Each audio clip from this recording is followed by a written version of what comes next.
Tumaas pa ang naitalang personal at cash remittances ng mga Pilipino na nasa abroad.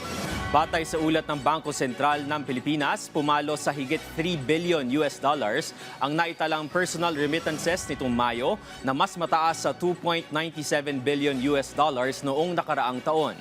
Dahil dito, umabot na sa 15.73 billion US dollars ang naitalang personal remittances sa unang 5 buwan ng taon. Tumaas din ang naitalang cash remittances mula Enero hanggang Mayo na nasa 14.11 billion pesos. Nananatiling top country source ng remittances ang Estados Unidos, Singapore, Saudi Arabia, Japan at United Kingdom.